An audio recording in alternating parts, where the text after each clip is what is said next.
외국인들이 우리 시장에 들어올 때는 명확해요. 두 가지를 노리고 들어요. 첫 번째는 지금 설명을 드렸듯이 환율에서 환수익이에요. 또 혹시 위기가 온다고 가정을 하더라도 가까운 미래는 아니다.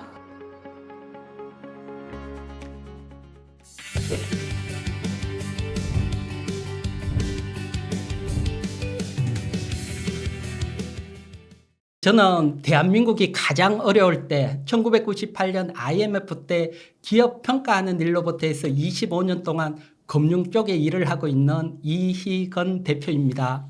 네, 반갑습니다. 대표님 또 요즘에 유튜브 활동 활발히 하시고 되게 많은 분들이 좋아하시는데요. 유튜브 채널도 한번 소개 부탁드립니다. 예, 저는 이희건 경제TV를 운영하고 있고요. 지난번에 워낙 또 많은 분들이 오셔서 예, 그래서 이번에도 이제 반드시 여러분들이 좀 아셨으면 하는 것들, 큰 돈이 움직이는 것들 열심히 준비했으니까 네. 또 많이 참여해 주셨으면 좋겠습니다. 네, 그래서 웅달 책방에서는 한 달에 한 번 정도 이렇게 한 달에 정리를 좀 해주신다는 느낌으로 예. 해주시면 너무 좋을 것 같고 예. 매일매일 또 그 시황이나 또 그렇게 이슈들은 네. 이익은 경제 TV 가서 이제 들으시면 너무 도움이 많이 되실 것 같습니다. 네, 그럼 대표님 한번 시황에 대해서 또 한번 여쭤보겠습니다. 요즘 뭐 코스피 외국인 수급을 조금 주목해야 될 것 같은 그런 생각이 좀 드는데 요즘 전체적으로 좀 어떻게 보고 계신지 질문을 좀 드려보겠습니다. 네, 지금은 사실 11월부터 정말 큰 바람이 바뀌는 것 같아요. 이제 그 바람이 다른 게 아니고 말 그대로 외국인 수급이에요. 이 수급이 정말 크게 바뀌고 있는 것 같아요. 그래요? 예, 그래서 제가 이제 준비를 했는데 일단 코스피 지수 보면서 설명을 드릴게요. 네. 지금 보시는 게 코스피 지수 일봉 차트인데 밑에 외국인 수급을 정리를 했거든요. 그래서 7월, 8월, 9월, 10월 이건 파란색인데 외국인 매도예요. 외국인들이 적극적으로 매도하다가 11월 확 매수로 바뀌었어요. 요때 보면 뭐가 있냐고 하면 미국 소비자 물가가 3.2로 완전히 안정되니까 사실 달러 같은 경우는 미국 금리를 올릴 때는 강세로 가지만 네. 금리가 끝나면 약세로 가잖아요. 네. 그걸 대비해서 달러가 약세로 가면 원화는 당연히 강세로 가게 돼 있으니까 네. 외국인들이 확 들어오는 것 같아요. 음. 그러면 사실 원하고 외국인 수급이 워낙 관련이 있으니까 원달러 일봉 차트도 한번 보도록 할게요. 네. 차트 보면 7월, 8월, 9월, 10월은 위쪽으로 약세로 움직였는데 11월부터는 강세로 확 움직였잖아요. 그래서 사실 뭐 많이들 아시겠지만 원화로 강세로 가게 되면 왜 외국인들이 우리 시장에 들어오게 되냐 하면 이제 가령 요렇게 설명을 드릴게요. 좀 편하게 윗부분에 있을 때 1달러당 1,350원. 그러면 외국인들이 들어올 때 1달러 주고 우리나라에 1,350원을 받아서 주식을 사고 채권을 사잖아요. 네. 그래서 계속 강세로 가서 원화가 1달러당 1,000원이 됐다고 가정을 할게요. 네. 그러면 외국인들은 이제 1,000원을 주고 1달러를 받아서 나가요. 완전 이득이네요. 350원 이득이잖아요. 네, 35%. 예, 맞습니다. 35% 이득이니까 원화가 강세로 가면 외국인들은 우리 시장에 들어오게 되고요.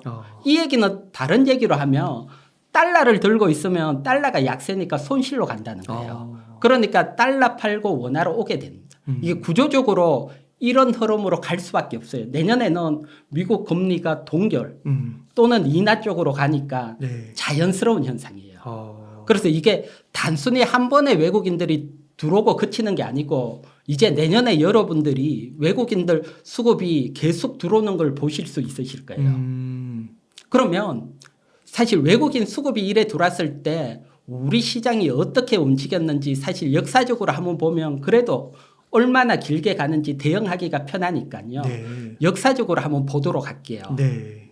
이거 이제 보면 밑에는 원화 차트고 위에는 코스피 지수고 길게 해서 제가 이제 준비를 했는데 보면 일단 원화 차트에 빨간색으로 표시됐는데 위기 때예요. 위기 때.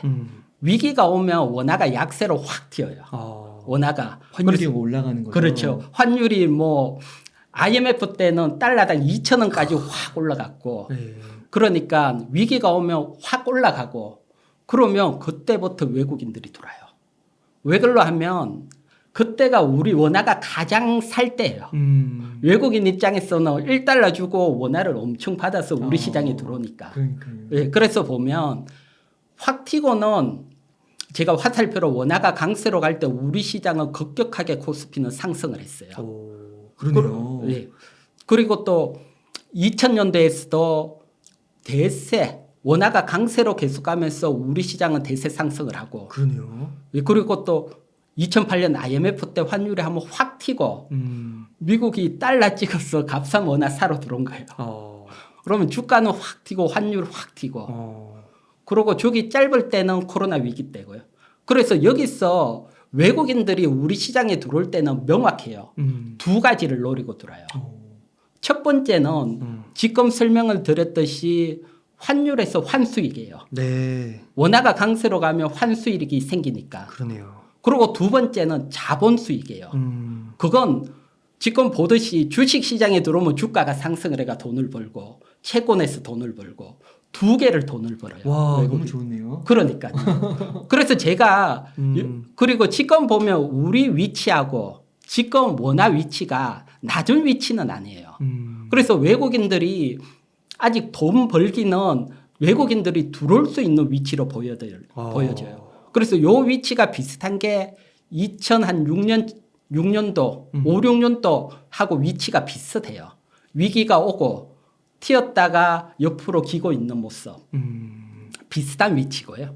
그러면 추세적으로 달러는 약세, 미국이 금리 인상이 끝났으니까 달러 약세 가고 그렇죠. 원화는 강세로 가면서 외국인들이 들어오는 거죠. 그래서 제가 여기서 여러분들에게 꼭 드리고 싶은 말씀이 있어요. 네. 다른 게 아니고 외국인들은 두 가지를 노리고 우리 시장에 들어왔잖아요. 원화가 가장 약할 때 우리 시장에 들어왔어. 주가에서 돈을 챙겨서 나가잖아요. 그래서 소위 이런 걸 뭐 예전에 양틀 깎기라도 부르고 이렇게 불렀는데 그러면 우리도 똑같이 해야 돼요. 외국인한테. 똑같이 한다는 건 다른 게 아니에요. 원화가 가장 비싸고 달러가 가장 약할 때 미국에 들어가야죠. 우리는 거꾸로. 그러면 원화가 위기 때 보면 위로 튀기 전이니까 1,000원 이하 한 950원쯤 됐을 때 워낙 강하니까 950원 주고 1달러 사서 미국 들어가면 돼요. 미국 주식 사야 되는 거고. 아니요. 주식은 안 돼요. 미국 주식은 안 돼요? 왜 그러고 그러면 위기가 오면 우리도 주식도 하락하지만 미국 주식도 하락해요. 그때는 미국 채권을 사요. 위기가 오면 금리가 제로니까 채권 가격이 확 튀어요. 그래서 우리는 1,000원 이하로 강세로 갔을 때 미국으로 가서 미국 채권을 사놔야 돼요. 그러면 앞에서 제가 표시했듯이 위기가 빵 터졌다고 가정을 하면 가령 1,000원 주고 1달러를 샀어요.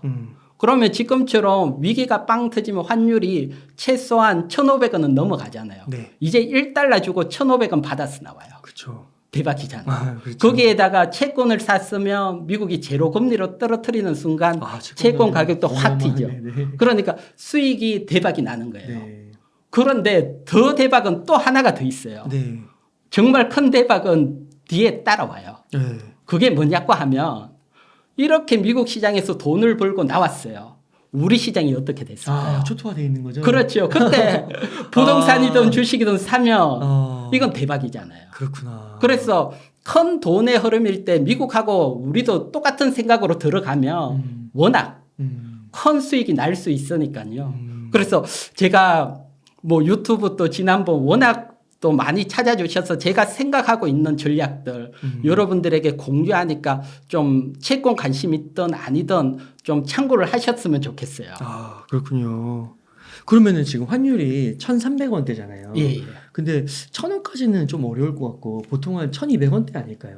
이제 그렇게 오다가 안정화되지면 어쨌든 달러가 워낙 많았잖아요. 계속 밀려들어요. 얘네들이. 밀려 들어오고 어쨌든 구조적으로 미국이 금리를 워낙 높게 올렸으니까 구조적으로 계속 올리지는 않으니까 인하 쪽으로 흘러가면 한 2, 3년 걸쳐서 요게 저기 보면 2003년에서 7년 사이 장기간 흘러갔잖아요. 그래서 장기간. 그러니까 그렇구나. 미리 들어갈 필요가 없는 거죠. 와 진짜 거의 7년 동안 계속 떨어지기만 했네요. 그러니까요. 이런 흐름들 그리고 저 때는 1,000원 밑으로 간 거고. 900원까지 갔어요. 야, 그렇구나. 예, 그래서 900원까지는 아니더라도 뭐 그러면 1,000원 넘어가서 한 10원 떨어질 때마다 조금씩 미국을 사는 거죠. 네. 우리 똑같은 개념으로 미국 애들 생각하는 거하고 개념으로 하면 훨씬 낫죠. 그래서 미국 그 외국인들은 이미 이제 분위기 전환을 좀 느껴서 11월부터 매수세로 좀 돌아선 거고. 예, 고전에도 보면 네. 원화를 보면 한 차례 확 떨어졌는데 그때도 외국인이 한번 들어왔어요. 네. 그래서 들어오기 시작을 했는데 계속 한 번에 확 안 들어오고 계속 들어오는 거죠. 흔들면서. 아, 그렇게 되는 거군요. 네. 그러면은 지금 상황에서는 좀 여윳돈이 있으면은 한국 주식을 조금 사야겠네요. 그렇죠. 아, 한국 주식을 사놓는 게 유리하고 또 미국 주식을 잘못 사면 또 환찬손이 나올 수 있으니까. 그렇구나. 그러면은 금리 부분을 좀 살펴보고 싶은데요. 네. 금리는 내년부터 조금 인하되실 거라고 보시는 건가요? 아, 내년에는 인하 안 될 걸로 보고 있고. 아, 그러세요. 예. 하지만 시장 돈들은 먼저 움직여요. 인하되기 전에 미리 달러를 팔고요. 인상되기 전에 미리 달러를 사고. 아, 그래서 또 사실 개인들이 사실은 위기가 또 오면 어떡하냐 이게 사실은 또 맞아요. 그러고 그 많은 분들이 또 걱정을 하시는 게 미국 장단기 금리 역전이 되면 위기가 온다. 그거 벌써 뭐 이게 되게 오래전에 나왔으니까 지금이라고 막 하더라고요. 그래서 일단 그 부분에 대해서도 좀 자세히 한번 보면 네, 좋아요. 먼저 요걸 설명을 드릴게요. 네. 위기가 오기 전에는 장단기 금리 역전 현상이 나왔어요. 오. 그런데 장단기 금리 역전이 나왔다고 모두 위기가 온 건 아니에요. 예외도 있어요. 네. 그래서 요걸 먼저 설명을 드리고 그러면 지금 장단기 금리 역전 현상하고 2007년도 장단기 금리 역전 현상하고 둘 다 일어났잖아요. 네. 그러면 2008년처럼 위기가 올 수 있지 않느냐 생각할 수 있잖아요. 맞아요. 하지만 그때 장단기 금리 역전하고 지금하고 차이점이 큰 것들이 있어요. 그래서 어떤 차이점이 있는지 살펴보고 또 장단기 금리 역전이 나오면 왜 위기가 오는지 그것도 중요하니까 그걸 또 살펴보고 아, 너무 좋습니다. 그러면 정말 그 위험 요소가 도사리고 있는지 그것까지 가면 보면 위기에 대한 것들은 또 이해하기가 좀 편하실 것 같아요. 너무 좋습니다. 네. 지금 보게 되면 그래서 위기 오기 전에 일단 미국 기준금리가 지금 2006년도하고 확 올라오고 지금 비슷하잖아요. 그러네요. 예. 지금 2006년도 6월에 5.25%, 지금 5.5%. 그러네요. 강하게 올린 건 비슷하고. 그러네요. 그리고 저기에 1년 3개월 그대로 높은 금리를 유지를 했고요. 2006년대요. 그렇죠. 그래서 2007년 9월까지 유지를 했고 그리고 금리 인하를 했어요. 그래서 금리 인하를 한번 하면 시장에서는 좋은 줄 알고 주가는 또 올라요.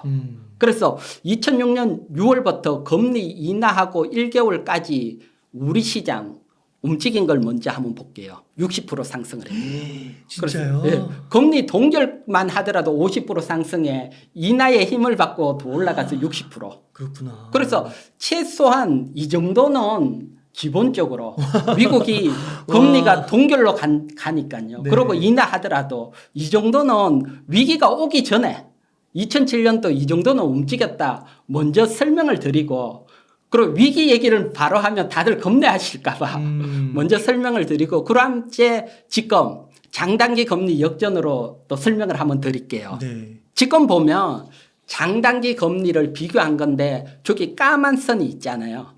요게 2년물 국채 금리하고 10년물 국채하고 똑같을 때 선이에요. 그래서 그거보다 낮으면 역전이 됐다는 거예요. 장단기 금리 역전이. 네. 그래서 장단기 금리 원래는 조금 쉽게 설명하면 은행에 가잖아요. 은행에 가면 1년짜리 적금, 2년짜리 적금, 5년짜리 적금 있으면 금리를 얻은 게 제일 5년. 그렇죠. 네. 1년이 더 비싸면 2년 뭐 5년 있을 필요 없잖아요. 그쵸. 그처럼 기본적으로 채권이 긴 채권이 금리가 높아야 정상이에요. 그렇죠. 그런데 네. 거꾸로 됐다는 것은 비정상이라는 걸 얘기를 하고 있는 거예요.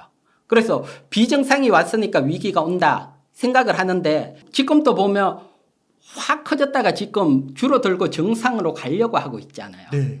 요게 지금 먼저 정상으로 가고 있다. 요걸 하나 보여드리고 2005년에서 막 하다가 정상으로 올라왔잖아요. 네. 그래서 2006년 7년도에는 2년물 국채 금리가 혼자 금리를 인상하니까 확 올라갔다가 위기가 올 것 같고 금리 인하갈 것 같으니까 확 떨어지고 2년물 국채 금리가 10년물은 있는데 혼자 난리 부르스를 치면서 역전 현상이 나온 거예요. 네. 그러면 미국 2년물 국채 금리 한번 보도록 할게요. 저기 보면 2006년 7년 2년물 국채 금리 혼자 써. 네. 확 상승을 했다가 혼자 확 떨어졌어요.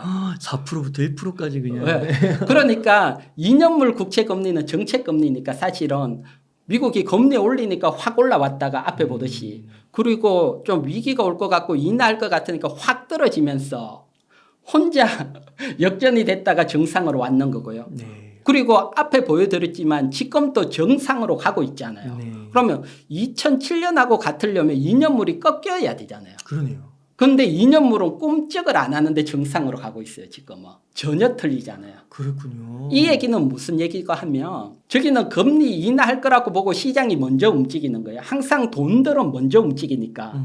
금리 인하하기 전에 2년물 국채가 하락하면서 정상으로 왔고 지금은 안 움직인다는 것은 금리 인상할 아직 시장에서는 금리 인상 안 한다고 본 거예요. 미국이 인상할 거가 인하. 금리가 인하할 것 같으면 국채 금리가 먼저 빠져요. 네. 근데 안 한다고 지금 보고 있는데 그러면 왜 정상으로 가고 있느냐? 그건 10년물 국채 금리예요. 10년물 국채 금리 한번 보도록 할게요. 네. 지금 보게 되면 2006년 7년은 그대로예요. 10년물이. 네. 사실 큰 뭐 흔들림은 있었지만 큰 변화가 없는데 지금 보게 되면 10년물 국채 금리가 빠른 속도로 상승을 하고 있어요. 네. 그러면서 정상으로 가고 있어요. 이 얘기는 경기가 좋아진다는 걸 내포해요. 10년물은 경기를 대변하고 있으니까. 네. 그러니까 앞에 2년물이 금리 인하가 위험하다고 시장이 위험하다고 보고 2006년 7년도에는 인하를 했는 거고 그때는 시장이 안 좋게 본 거고요. 결국 시장이 경기가 안 좋아지면서 위기가 왔고 지금은 경기가 좋아지는 쪽으로 10년물 국채 금리가 올라와요. 네. 그러니까 과거하고 지금하고는 일단 국채 금리 움직임 자체가 전혀 틀려요. 네. 그래서 일단은 금리 인하 시점도 아직은 멀었다. 그리고 경기가 좋아지는 걸 보고 10년물이 올라온다. 과거는 경기가 나빠지면서 인하를 보고 2년물이 늘었다. 그러니까 경기 자체가 전혀 시장에서 다르게 보고 있다. 경기 전망이 다르고 다른 거예요. 지금은 좋게 보는 거예요. 지금은 좋게 보는 거고 과거는 안 좋게 좋게 보는 보는 거고. 거고. 그래서 장단기 역전했어. 역전은 똑같은데 정성화되는 과정이 틀려 옛날하고. 그러면 여기서 장단기 금리가 역전되면 왜 위기가 오는지 그걸 이해하면 그래도 좀 더 편하잖아요. 네. 이렇게 한번 볼게요. 지금은 다른 게 아니고 이제 은행과 은행 지금 보면 SVB 은행, 실리콘밸리뱅크 파산하고 미국 지역 은행들이 뭐 파산되는 것도 있고 정말 어려워 지금도. 네.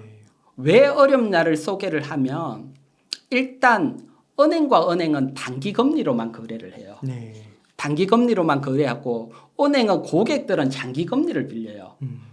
뭐 집 사러 갈 때 3개월짜리 대출해 주십시오. 일하지는 않잖아요. 최소 30년이죠. 뭐 10년 30년이니까 네. 그러니까 고객은 당연히 장기 금리고 대출이고 은행과 은행끼리는 10년씩 빌려주고 이러지는 않아요. 네. 거의 자본이 돼버리니까 짧게 빌려줘요. 그러면 이런 상황에서 은행이 활동을 하면 어떻게 될까요? 장단기 금리가 역전인데 네. 비싼 금리를 빌려와서 네. 사게 대출을 그렇죠. 해줘버리니까 그렇죠. 그러니까 은행이 어려운 거예요. 그래서 많은 은행들이 사실 구조적으로 인하하기 전까지는 중소형 은행들은 어려워요. 그러고 이렇게 되면 또 뭐가 문제가 커지냐 하면 자금 경색이 생겨요. 은행은 정말 깐깐하게 대출을 해줄 수밖에 없어요. 네. 해주면 손해니까. 그렇죠. 그래서 쉽게 돈을 못 빌리고 그러다 보니까 어느 한 군데 부러진다. 이런 얘기들이 계속 나오는 거예요. 이게 장단기 금리 역전이 됐을 때 일반적으로 어느 한 곳이 부러지게 되는 원인이고요. 그러겠네요. 그래서 2007년 때는 모기 지치권, 서브프라임이 부러진 거고요. 그 이유 때문이요. 예, 그렇죠. 자금이 사실 넘쳐나면 막으면 되니까 돈 들였어. 근데 자금이 모자리면 결국은 막다가 못 막고 터져버리는 거죠. 그래서 지금도 보면 이런 현상이 미국에서 나오고 있는데 제가 왜 왜 지금은 문제가 없냐 얘기를 하는데 중소형 은행은 뭐 쉽게 말하면 우리나라 뭐 새마을금고 하나 파산된다고 해서 우리나라가 어떻게 되는 건 아니잖아요. 근데 국민은행이 무너진다. 큰일 나죠. 큰일 나죠. 신한은행이 무너진다. 네. 큰일 나죠. 그래서 이런 대형 은행들이 사실 튼튼하면 문제가 안 되잖아요. 네. 근데 미국 대형 은행들은 정말 튼튼해요. 아, 그래요. 근데 대출도 자금 경세가 안 일어나고 오는 주식 빌려줄 수 있어요. 그 정도로. 왜 그러냐 하면 제로 금리일 때 미국이 달러를 워낙 찍어내고 풀었잖아요. 네. 그때 돈을 진짜 이만큼씩 사놨어요. 아. 그래서 뭐 그 사놓은 걸 한번 보도록 할게요. 우리가 네. 지금 보면 상업은행 직업준비금이에요. 네. 쉽게 말해서 상업은행 큰 애들이 미국 이제 중앙은행에 맡겨놓고 언제든 찾을 수 있는 돈이에요. 네. 그 돈을 보면 2006년 7년도에 보면 바닥에 붙어 있어요. 거의 사놓은 돈이 없었다는 얘기예요. 아. 거의 붙어 있고요. 네. 지금 보면 3조 달러가 넘어야 아직 쓰더라도 어마어마하게 쌓여 있는 거예요. 준비금을 3조 달러를 갖고 있는 거예요. 갖고 있는 거예요. 아, 그렇구나. 연준이 지금 뭐 한 8조 달러인데 얘네들도 3조 달러를 쌓아놓고 있는 거예요. 아. 근데 더 대박인 것은 저 돈이 제로 금리일 때 쌓였다는 거예요. 그러면 지금 5%잖아요. 돈 빌리러 오면 땡큐지요. 걔네들은. 그러니까 0%로 빌려와서 5%로 빌려주는 거니까. 그런 꼴이 되는 거예요, 지금은. 네. 그러니까 그 전에 보면 SVB 파탄이나 중소형 은행 미국이 어려울 때 대형 은행이 막 도와줘요. 자금력이 이렇게 있다는 거예요. 네. 그러니까 과거하고 지금하고는 정말 큰 차이잖아요. 그래서 문제가 오더라도 당장 올 일은 없죠. 봤을 때는. 일단 돈이 있을 때는 사실 모든 건 뭐 돈으로 해결이 되니까 사실 어려워도. 네.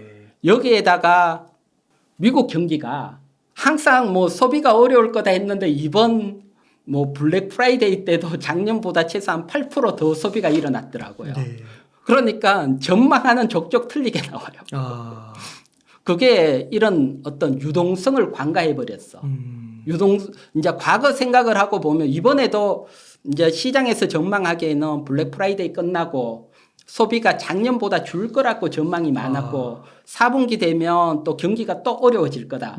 그런데 블랙 프라이데이 맞아요. 때 대박 났다는 예, 확 늘어나니까 이건 계속 들려요. 계속. 그렇구나. 그러니까 이게 설명은 일단 유동성밖에 안 돼요. 이런 것들이 결국은 위기 오기보다는 장단기 금리가 역전이 됐지만 앞에 말했지만 모든 역전이 되고 다 위기가 오는 건 아니고 역전이 됐지만 예외도 있는데 과거하고는 전혀 다른 상황이다. 또 혹시 위기가 온다고 가정을 하더라도 저 뒤에다. 지금은 아니다. 지금은 아니다. 가까운 미래는 아니다. 가까운 미래는 아니다. 아, 그렇게 되는군요. 왜 그러고 금리 인하를 바라는 사람이 많은데 제가 봤을 때는 바로 인하는 안 돼요. 그게 이제 구조적인 문제도 있는데 지금은 양적 긴축을 해요, 미국이. 그 얘기는 뿌려놓은 돈이 워낙 많으니까 걷어들인다는 얘기예요. 양적 긴축을 하고 있는데 금리 인하를 하면 어떻게 돼요? 돈을 푸는 거잖아요. 그렇죠. 정책이 겹칠 수는 없어요. 그러니까 일단 인하가 되려면 긴축이 끝나야 돼요. 양적 긴축이. 그러면 양적 긴축이 끝나고 연준에서는 걷어들어낸 돈이 끝났으니까 물가가 어떻게 되냐 불안하니까 그걸 또 몇 개월 살피고 그다음에 금리 인하 시그널 주고 그다음에 금리 인하예요. 순서상으로 보더라도 빠르긴 쉽지 않겠네요. 쉽지 않아요. 구조적으로. 그리고 돈이 많다는 것은 잘못하면 물가가 또 튈 수 있다는 것도 위험성도 내포를 해요. 이게 양날의 검으로. 네. 그렇기 때문에 일단은 높은 금리가 유지돼가 가고 일단 더 안 올라간다고 하면 우리 시장한테는 땡큐고 좋고 그리고 섣불리 뭐 미국 들어가기보다는 뭐 기다렸다가 금융이라는 건 늘 그래요. 욕심내면 어려워지는데 기다리고 좋은 조건이 나오면 하면 돼요. 위험 요소가 없을 때. 사실 환율이 한 900원, 970원 이렇게 오면 더 늘어가봐야 손실 구간이 워낙 작잖아요. 뭐 800원 이렇게는 안 갈 거니까 네. 더 빠진다 해도 손실이 적은데 위기가 오면 수익이 커지잖아요. 네. 그때 이제 미국 채권 쪽으로 들어가고 또 미국은 맨날 우리 시장이 미국 애들이 싹 뺏겨 먹고 나가는데 우리도 똑같이 해야 되니까 뭐 고점 또 참고하시고요. 네. 그러고 여기서 지금 11월 달 외국인들이 확 들어왔잖아요. 네. 그러면 외국인 입장이면 어떤 걸부터 살까요? 큰 거. 큰 거, 네. 가장 자기가 좋다고 생각되는 거. 네. 제일 좋은 거. 그러면 11월 달에 외국인들이 가장 많이 사는 주식에 우리는 집중을 해야 되잖아요. 네. 그게 삼성전자하고 SK 하이닉스예요. 아, 그렇군요. 네. 시총 거의 1, 2, 3, 뭐 이런 거. 그러니까 이제 외국인들이 반도체를 좋게 본다는 거잖아요. 네. 그래서 일단 장단기 금리가 제가 이번에는 예외다 제가 설명을 드렸잖아요. 네, 예외다. 그래도 불안한 사람 있잖아요. 그래도 나는 불안하다. 그러신 분들을 위해가 제가 그러신 분들은 언제 리스크 관리를 해야 되는지 그거까지 준비를 했어요. 와, 네. 그러면 이제 저는 예외니까 사실 시장이 상승으로 보는데 또 불안하신 분들은 과거에 지금 보시면 제가 장단기 금리 역전에서 정상화되는 시점을 표시를 했어요. 네. 그래서 2000년 12월, 2007년 6월, 2019년 9월 표시를 했는데 요 날짜하고 미국 다우지수 주가하고 한번 비교를 해볼게요. 장단기 금리가 지금은 역전인데 정상이 되고도 주가는 앞에는 5개월 더 상승을 했고 2007년 6월에는 4개월 더 상승을 했고 2019년도에는 5개월 더 상승을 했어요. 그러니까 지금은 정상화도 아닌데 정상화되고도 저 정도 랠리가 나왔다는 거예요. 아, 그래도 여전히 버퍼가 있는 거네요. 버퍼가 있어요. 그러니까 너무 걱정하고 조급할 필요 없어요. 사실 일반 개인들 시청자분님도 그렇지만 장단기 금리가 언제 정상화됐나 알기는 어려울 거예요. 사실 그거 맨날 살피기는 어렵고요. 그래서 제가 2007년하고 지금 6년 7년하고 유사하다 그랬잖아요. 네. 그러면 미국이 금리 인하하고 1개월 더 상승하고 하라 그랬어요. 그러면 마음 푹 놓고 미국이 많이 보고 미국 금리 인하하면 온 뉴스가 다 떠들 거예요. 네. 그냥 있어도 미국 금리 인하는 알게 될 거예요. 그래서 걱정이 되시는 분들은 과거 같은 경우는 금리 인하하고 1개월 상승 후에 하락했으니까 더 큰 버프가 또 있다. 그때 정리하면 되겠네요. 그때 정리하면 된다. 요렇게 생각을 하시고 걱정하시는 분들도 걱정할 필요 없고 또 예외로 보시는 분들도 걱정할 필요 없고 지금은 걱정할 타이밍은 아니다. 그렇군요. 네. 너무 좋은데요, 대표님. 대표님 궁금한 게 만약에 그러면 그 금리 인하하고 1개월 정도 버퍼가 있다 하셨잖아요. 아무튼 그래서 위기가 오는 거예요. 그때 내가 주식을 만약에 100을 갖고 있으면 그랬다 위기가 온다고 해서 다 파는 건 아니잖아요. 다 파는 건 아니죠. 어느 정도 이렇게 만약에 파시면은 정리를 하는 거예요? 위기가 온다고 생각하면? 위기가 온다고 생각을 하면 최소한 한 절반은 일단 해놔야 되고 그리고 위기가 안 온다고 하면 한 30% 정도 대응을 하고 그렇게 하고 또 이제 위기가 온다 안 온다에 또 제가 느끼는 척도는 저런 건 있어요. 이제 지금은 보면 구조적으로 미국이 양적 긴축도 하고 금리는 그대로 동결이잖아요. 구조적으로 순차적으로 보면 앞에도 얘기했지만 양적 긴축을 줄이고 타이밍을 주고 인하를 해야 되는데 동시에 확 한다. 그러면 연준에서 이건 뭐지? 이렇게 느꼈을 확률이 있어요. 기본적인 순서상 틀려지니까. 그렇게 됐을 때는 일단 한 40% 정도 팔고 봐야 되는 거군요. 이제 인하하고 환호할 때 줄여놓으시고 그게 아니고 순차적으로 간다 그러면 뭐 한 20, 30% 정도 이렇게 설명드리고